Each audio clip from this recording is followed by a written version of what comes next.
आप सुन रहे हैं रेडियो का number 1 show Suhana Safar with Anu Kapoor, सिर्फ 92.7 बिग एफएम पर। Great genius Bimal Roy. आइए बात करते हैं उनकी सबसे सफल फिल्म, कामयाब फिल्म मधुमती की। मधुमती का इस हमारे शो से बड़ा गहरा ताल्लुक है। क्या ताल्लुक है आप बता सकते हैं? सुहाना सफर। और मधुमती की कहानी पुनर्जन्म की कहानी थी, जिसे ऋत्विक घटक और राजेंद्र सिंह बेदी ने साथ लिखा था। दादा ऋत्विक घटक के बारे में श्रद्धा सुमन अर्पित करना चाहता हूं।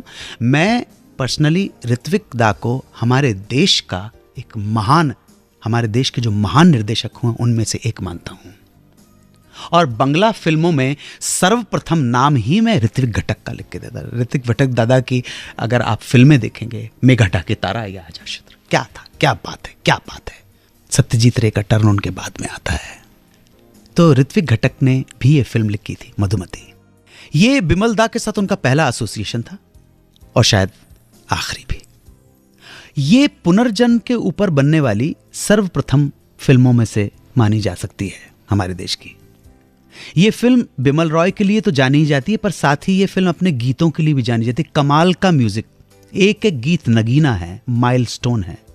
मैं आपसे बात करूंगा इस फिल्म के गीतों से जुड़े किस्सों की। इस फिल्म का एक गीत था, याद कीजिए, असम का जो बिहू नृत्य होता है और उसकी जो कंपोजिशन होती है, उसकी जो स्वर लहरी है, उसकी जो धुनें होती हैं, उसके ऊपर आधारित था। कि एक ही लाइन है लेकिन कितनी खूबसूरत है। मंतर फेरूं बैद बुलाऊं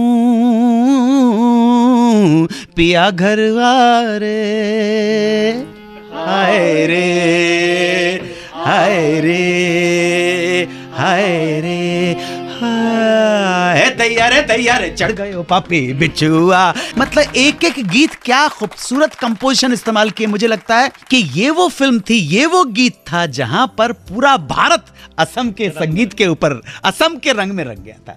हमारा देश का प्रदेश असम इतना सुंदर प्रदेश है और असम से भी बड़े बड़े कलाकार, बहुत कमाल के कलाकार निकल रहे हैं। अभी मैं जब राष्ट्रीय पुरस्कार ग्रहण करने का मुझे सौभाग्य प्राप्त हुआ तो वहाँ पे जानू बरुआ से मुलाकात हुई। जानू बरुआ को अभी तक 9 या 10 फिल्मों के लिए राष्ट्रीय पुरस्कार मिल चुका है। जोरदार तालियां जानू बरुआ के लिए।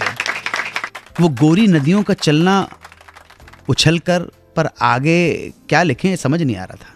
शैलेंद्र जी अपनी फैमिली के साथ कहीं घूमने गए हुए थे, तभी उनकी नज़र एक लड़की पे पड़ी जो एक पतली सी पगडंडी पर बहुत ही इठला के चल रही थी।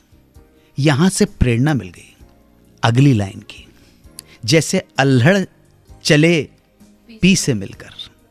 और उन्होंने उसी वक्त ये मन में ठान लिया कि बिमल दा को ये लाइंस बताएंगे। बिमल रॉय को जब लाइन सुनाई तो बहुत खुश हुए। बात उस गीत की जो इस फिल्म और लता जी की पहचान है, यानी आजा रे परदेसी। शुरुआत में बिमल दा ने इस गीत को रिजेक्ट कर दिया था क्योंकि उनको लग रहा था कि गीत फिल्म के मूड के साथ नहीं जा रहा। जब लता जी को पता चला तो उन्होंने बिमल दा को बोला कि नहीं, धमकी दे रही हूं मैं दादा, अगर ये गीत फिल्म में नहीं हुआ तो कभी भी आपके साथ फिल्में नहीं करूंगी। बिमल दा को गीत रखना पड़ा फिल्म में। आगे क्या हुआ ये सब जानते हैं। यही वो गीत था जिसके लिए लता मंगेशकर को नहीं बल्कि किसी भी सिंगर को पहली बार बेस्ट सिंगर का अवार्ड मिला था। इसी साल से फिल्म फेयर में बेस्ट सिंगर के अवार्ड को शामिल किया गया। तो फिल्म फेयर का बेस्ट सिंगर का पहला अवार्ड जो मिला है वो लता मंगेशकर को मिला है।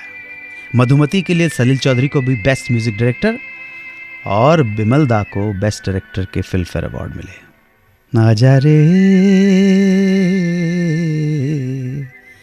परदेसी। इस शो के आखिरी पार्ट में बात करेंगे सुनील दत्त के राजनीतिक जीवन की और जानेंगे कि टेररिस्ट के निशाने पर होने के बावजूद क्यों नहीं डरे सुनील दत्त।